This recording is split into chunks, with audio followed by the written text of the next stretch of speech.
Hello मैत्रिणींनो, कशा आहात सर्वजणी? मजेत ना? आणि मजेतच राहायचं. तर चला, मी अलका ममेट्या चॅनलमध्ये सर्वांचं सर्वप्रथम स्वागत करते. सर्वांना श्री स्वामी समर्थ. तर आज होती एकादशी आणि ही शिवरात्रीची जोड पारण्याची एकादशी असती मैत्रिणींनो. तर ह्या एकादशीच्या माझ्या सर्व मैत्रिणींना, ताईंना, सगळ्यांना खूप साऱ्या शुभेच्छा. आणि स्वामी महाराजाच्या कृपेनं तुमचा दिवस आनंदात मजेत जावो ही स्वामीचरणी प्रार्थना करते. तर चला, आज एकादशी होती. तर मी एकादशीला टाईम जर मिळाला तर देव म्हणजे टाईम काढतच असते.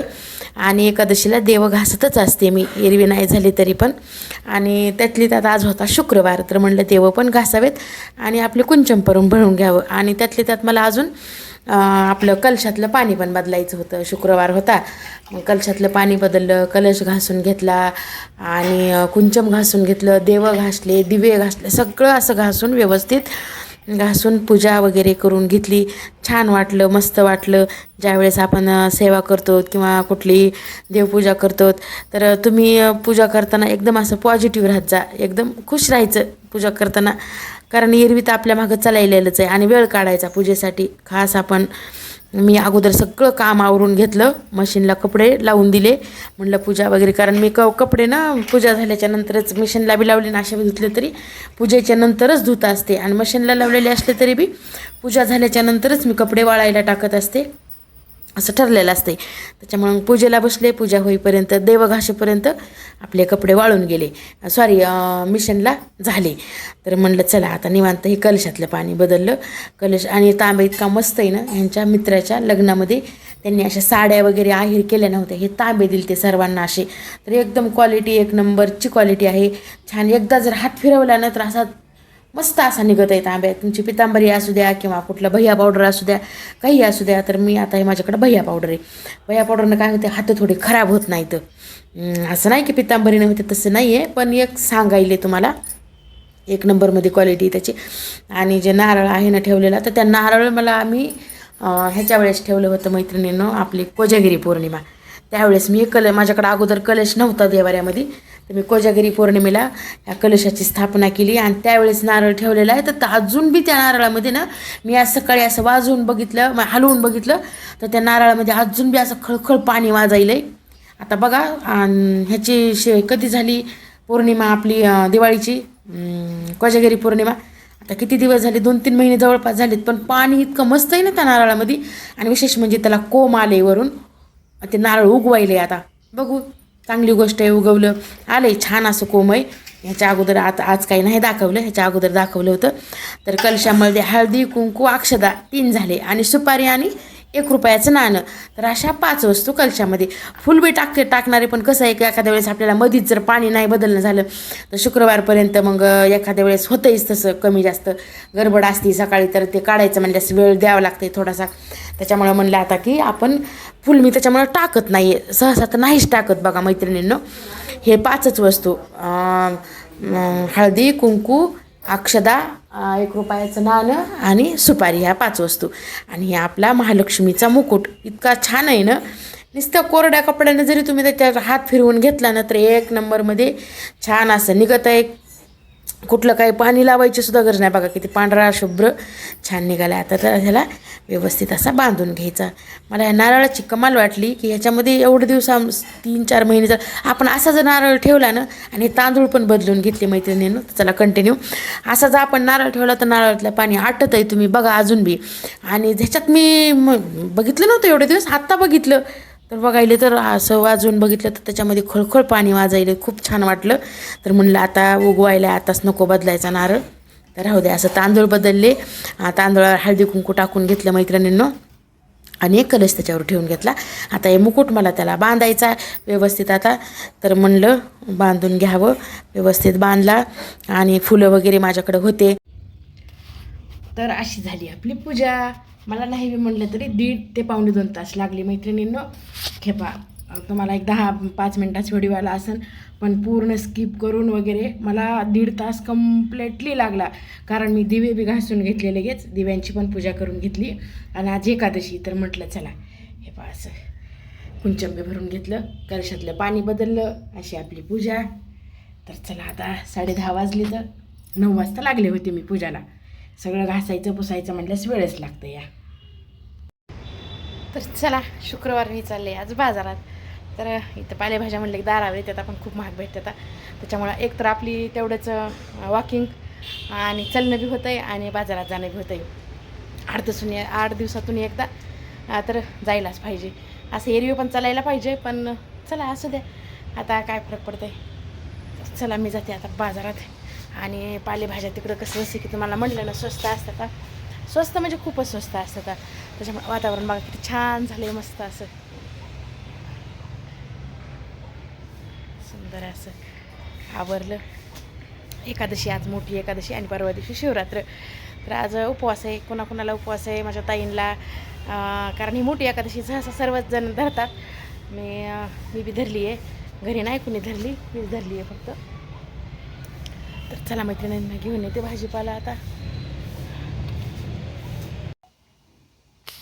तर आज काढली होती मलई त्याच्यामुळं. आणि हे बघा तूप आत्ता ठेवलं आहे, बाजारात गेले. मलई मिक्सरमधून काढली आणि बाजारात गेले. तर म्हणलं पुन्हा पुन्हा हात भरवायचे नको म्हणून सगळं लोणी धुवून वगैरे गेले होते. इकडं दूध उकळलं. आता आज आहे एकादश. मी करायले बटाट्याची भाजी आणि एक भाकरी. तर आता भाकरी दिली बघा आमच्या जाऊबाईनं वाट लावून. भाजी बी देऊ लागल्या, पण मी म्हणलं की नको राहू द्या, भाजी मी माझं करते. कारण लेकरांना बी ना फराळाची भाजी चपातीसोबत खूप आवडती, आवडीनं खातेत. म्हणून मी म्हणलं उपवासाची भाजी जिरे मोहऱ्या नसतात काय नाही, आपलं हिरव्या मिरच्या वगैरे टाकून तुम्हाला शेअर करते मी ती पण. तर चला आता करून घेते भाजी पोळ्या. तर हे हे आज एकादशी म्हणून उपवासाचं आणलं खायला. फोन करून विचारलं अलका काय आणायचं काय आणायचं. आता हे काय झालं की मोठं पॅकेट भेटलं नाही. मी नको म्हणजे नको म्हणलं राहू द्या, नका आणू काही, मी भाकर वगैरे भगरीची भाकर ते करते. नाही ऐकलं नाही. सांग काय आणायचं सांग काय आणायचं. एक सांगितलं तर 4 वस्तू घेऊन येते. असं कुणाकुणाकडे मैत्रिणीनं नक्की कमेंट करून सांगा. एक जर वस्तू सांगितली तर 4 वस्तू घेऊन येते. पाचशे ही पेंट खजूर, मी फक्त एवढं पॅकेट एक सांगितलं होतं. ही पेंट खजूर आणली. आणि अजून हे 1 मिनिट हो का, हे एक चवड्याचं पाकिट आणलं. हे असे शेंगदाणे फ्रायचं पाकिट एक आणलं, खाऊन टाकलं आहे त्यांनी. असं हे एवढं सांगितलं. एक सांगितलं तर 4 वस्तू घरी येणार म्हणजे येणार, हे ठरलेलंच आहे. असं म्हणजे प्रेमानं आणते तर ते सांगत नाही मी सहसा काही. मला म्हणजे जास्त आवडत नाही पैसे वगैरे वेस्ट, मला नको वाटते. आणि हे जे म्हणलं का तर हे पाहिजेत. आमच्या जाऊबाईनं भाकरी दिली आहे. मला म्हटलं तुला एकटीला कुठं करत बसतीस भाकर, राहू दे मी देते म्हणल्या. हे अशी एक भाकरी दिली आहे. आणि भाजी देऊ लागल्या तर मीच म्हणलं की भाजी नको आंटी राहू द्या. आणि ह्याच्यात लेकरांना खिचडी पण दिली त्यांनी केलेली, लेकरांना खातील म्हणल्या. असं देतात त्या आणि खूप जीव लावतात बरं का लेकरांना. तर हे असं दिलं आहे त्यांनी. आता हे आमच्या नवऱ्याचं प्रेम आहे. आणि हे असे बटाटे चिरून ठेवले तर मला उपवासाचीच भाजी लेकरं पण खाते. तर आणि हे अशी कणिक मळून घेतली आहे मस्त. हे ताक झालं आहे आपलं, इतकं छान झालं आहे ना ते तूप केलेलं. मी वेस्ट करत नाही मैत्रिणी, आम्हाला सगळ्यांना आवडते, आम्ही सगळे ते ताक पितो. आणि आमच्या मिस्टरांना दूध केळ त्यांचं फेमस आयटम आहे हे. दूध आणि केळ, थोडीशी साय घालायची ह्याच्यामध्ये. 1 चमचाभर साय घातली आहे, जास्त काही नाही. आणि हे असं दूध केळच्या साखर टाकून करून ठेवले. साखर विरघळती जेवणाच्या टायमापर्यंत. तर चला आता पोळ्या टाकून घेते. भाजी आधी करते, पोळ्या टाकते. आपलं तूप व्हायला या. आणि आपली उपवासाची भाजी तयार. त्याच्यात मी टोमॅटो होतो. तुम्ही म्हणताल मैत्रिणीनं की आता टोमॅटो कसं, तर तुम्हाला एक सांगू का, उपवासाला काही ठिकाणी जिरेसुद्धा खाते तर, पण मी जिरे नाही टाकले. फक्त टोमॅटो, हिरव्या मिरच्या मिक्सरमधून काढल्या भाजून, आणि आलू म्हणजे बटाटे, आणि त्याच्यात शेंगदाण्याचं कूट, बस एवढंच घातलं आहे. 1 नंबरमध्ये भाजी झाली आहे. तरी आपलं तूप पण आता झालं अजून 1-2 मिनटं किंवा मग झालं आहे जवळपास आता. हे पहा मस्त असं छान असा कलर आला आहे. तोपर्यंत तूप आणि भाजी होईपर्यंत मी भांडे घासून घेतले. भांड्यामध्ये तुपाचे भांडे होते, सकाळपर्यंत जर ठेवले ना तर म्हणजे वास बी येत आहे आणि म्हणजे चांगलं बी वाटत नाही. आता जेवण राहिले, जेवण झाल्याच्या नंतर थोडेच भांडे पडते, ते पण घासून घ्यायचे लगेच.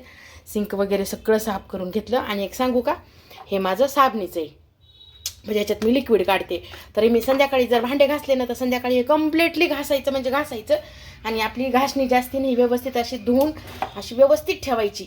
हे पहा हाताला काहीसुद्धा लागत नाही आहे, कारण ह्याचा वास येत नाही आहे. तुम्ही जर असंच ह्याच्यात ठेवून घासणी तशीच ठेवून जर झाकून ठेवलं त्याच्यामध्ये वास येतं आहे. आणि हे जे आहे ते माझा डबा कचरा टाकायचा इथल्या इथे कॅरी बॅग लावत असते मी, आणि ह्याच्यात जे आपलं खरकटं वगैरे थोडंसं निघतं आहे ना, तर ह्याच्यात मी टाकत असते.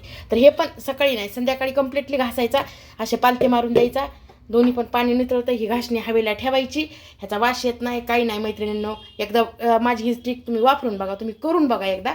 आणि सकाळच्याला पुन्हा सकाळचे ज्यावेळी चहा पाण्याचे भांडे असेल त्यावेळेस पुन्हा ह्याच्यात असं लिक्विड काढायचं, तोपर्यंत नाही काढायचं आता मला. तर चला आता पोळ्या टाकून घेते, अजून दिदी आली नाही. आता तूप झालं आहे, आता तुपाचं एक तुम्हाला मी सांगते की शेवटपर्यंत, हां जसं की म्हणलं ना, तूप शेवटपर्यंत आपलं असं रवाळदार राहण्यासाठी काय करायचं, हे झालं आहे तूप, आता गॅस बंद केला आणि मग असं एक 2-3 थेंब असं पाणी टाकून घ्यायचं. हे तर वाजलं का, हे असं एक पोह्याचा चमचाभर पाणी तुम्ही मोजून टाकायचं. तर हे तूप शेवट तुमचं तूप संपेपर्यंत असं रवाळदार तूप राहणार. बघा तुम्ही एकदा करून. तर हे बघा आपलं झालं तूप. आता मी 2 डब्यात का काढलं आहे, तर मैत्रिणींनो हे मी देवासाठी असं वेगळं ठेवते. एवढं 15 दिवस जातं आहे मला कसं बी. आणि हे जे आहे ते खायला आहे, कारण लेकरं काय करतात कधी कधी खरकटं मी जर दिलं तर नाही, पण ते जर घेत असले तर खरकटं हात लागते कसं बी समजा, तर नाही चांगलं वाटत. त्याच्यामुळं हे असं वेगवेगळं ठेवते मी. बोला. हां थांबा वाढते तुम्हाला, झालं माझं 1 मिनिट. आणि असं हे ताकद नाही एवढं निघालं आहे, अजिबात बुडाला चिटकत नाही किंवा काहीच नाही. तुम्हाला 1 मिनिट दाखवते मी. तर हे असं ठेवलं आहे, हे असं तूप नितळलं आहे खाली, बघा दिसायले की नाही माहीत नाही तुम्हाला. 1 मिनटं. हे असं तूप आहे हे बघा. ते असंच ठेवणार आहे आता थोडा वेळ, अजून सगळं आवरूच तर जेवणं वगैरे होस तर झालं आहे सगळं. तर जसं की तुम्हाला म्हणलं की भाजीपाला हे पाशा, आता पालक ह्यावेळेस काय केलं आहे मी जास्त आणलं आहे जरा, हे बघू शकता. कारण पालकाला खूप म्हणजे वरण जसं केलं का तुम्हाला मी दाखविलं, आवडीनं खायला लागली. तर ककड्या, बीटरूट आणि पत्तागोबी बरेच दिवस झाला आणली नव्हती, म्हणून आजच्या बाजारात पत्तागोबी आणली, टोमॅटो आणि ही मेथी मिसळून ठेवली अशी. आता ही शिमला मिरचीची भाजी कुणीच खात नाही आहे, ती शिमला मिरची फक्त पावभाजी करण्यासाठी आणली, त्याच उरल्यात अजून. तर चला मैत्रिणींनो, कसा वाटला आजचा व्हिडिओ, तुपाची तुम्हाला स्टिक कशी वाटली माझी, आवडला व्हिडिओ? जर आवडला तर लाईक शेअर सबस्क्राईब जरूर करा. या व्हिडिओचा इथं एंड करते. सर्वांना श्री स्वामी समर्थ.